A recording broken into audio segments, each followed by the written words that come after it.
Good morning students, class 7th Hindi part 2 आत्मकथा एक संस्मरण है। यह आत्मकथा पार्ट एक संस्मरण कथा है जिसे महात्मा गांधी के द्वारा लिखित अपनी आत्मकथा के कुछ अंश से लिया गया है। महात्मा गांधी के द्वारा लिखी गई है अपनी जीवनी जिसका नाम है आत्मकथा। महात्मा गांधी को जैसा कि कौन नहीं जानता, वे केवल भारतवासी के लिए महात्मा नहीं थे बल्कि पूरे संसार के लिए महात्मा थे। उनके जीवन से कोई भी किसी भी प्रकार की शिक्षा ग्रहण कर सकता है। उन्होंने भारत को आज़ाद करवाने के लिए बहुत सारे प्रयत्न किए, ठीक है। तो हमें उनसे किसी भी प्रकार की शिक्षा अगर हम उनसे पाना चाहें तो हम उनसे ले सकते हैं। वे केवल एक देशभक्त ही नहीं बल्कि ऐसे मनुष्य थे जिनमें ऐसे गुणों का भंडार था जो साधारण मनुष्य में दिखाई नहीं देता है। उनका जीवन कैसा था उसके बारे में हम आज उत्साह से पढ़ेंगे, ठीक है, और कुछ इस आत्मकथा से अपने जीवन में प्रेरणा भी लेंगे। हाई स्कूल में मैं मूर्ख नहीं माना जाता था। हाई स्कूल की बात करिए कि वहाँ मैं मूर्ख नहीं माना जाता था।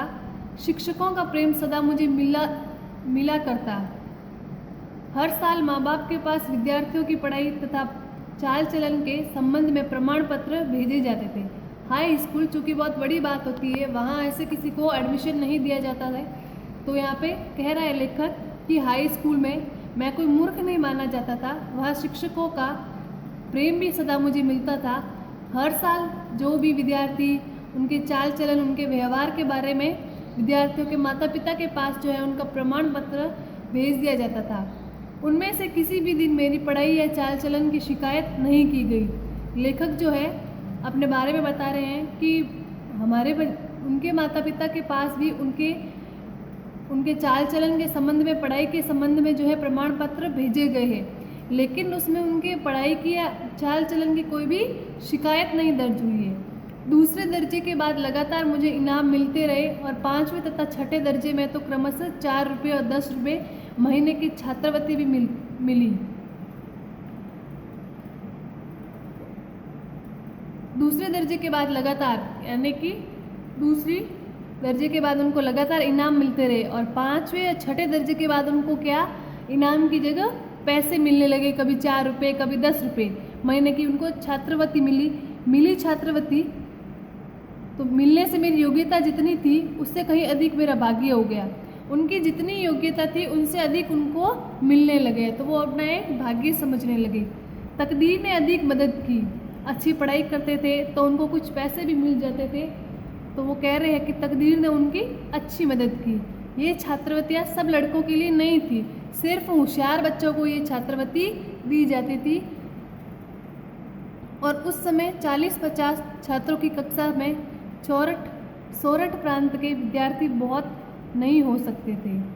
उस टाइम 40 या 50 छात्रों की क्लास होती थी, तो सोरठ प्रांत के विद्यार्थी बहुत अधिक नहीं हो सकते थे।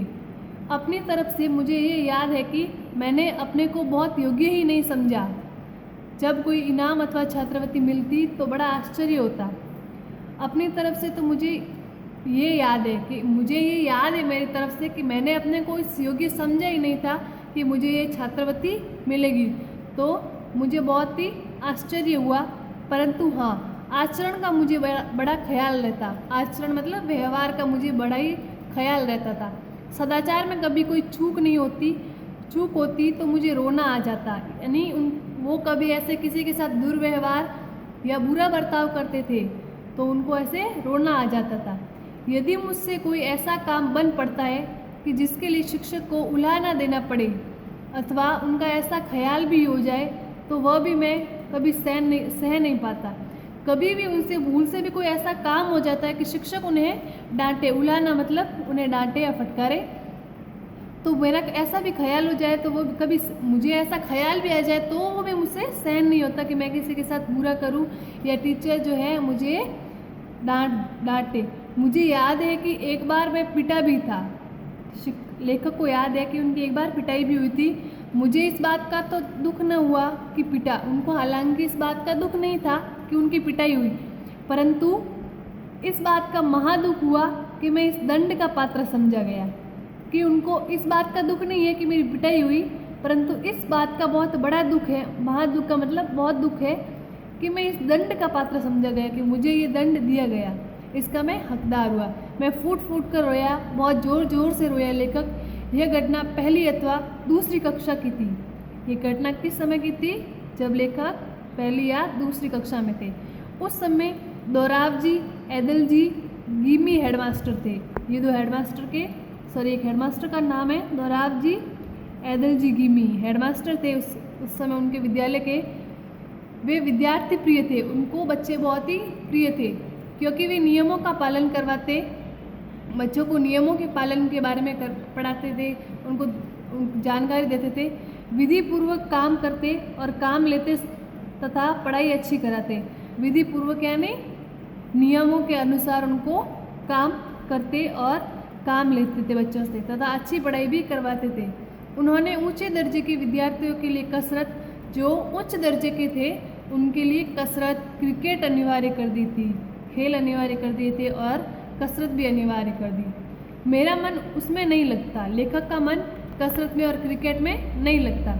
अनिवार्य होने से पहले तो मैं कसरत, क्रिकेट या फुटबॉल खेलने में कभी नहीं जाता था। अनिवार्य होने से पहले भी मैं लेकिन जो है कसरत, क्रिकेट या फुटबॉल खेलने में कभी नहीं जाता था। न जाने में मेरा झेंपूपन भी एक कारण था। न जाने में उनका झेंपूपन जो था वो एक कारण था। अब मैं देखता हूँ कि कसरत में अरुचि मेरी भूल थी। अरुचि यानी रुचि नहीं लेना किसी काम में, तो उनकी क्या थी? एक भूल थी। उस समय मेरे ऐसे विचार थे कि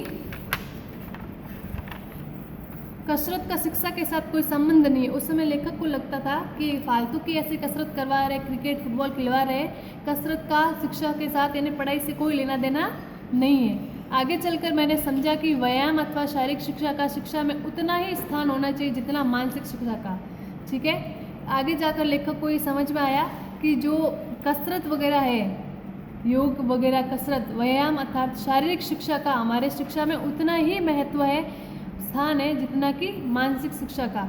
मानसिक शिक्षा के साथ साथ शारीरिक शिक्षा भी बहुत ही आवश्यक है हमारे शारीरिक और मानसिक विकास के लिए। ओके, आज हम इतना ही पढ़ेंगे। Thank you.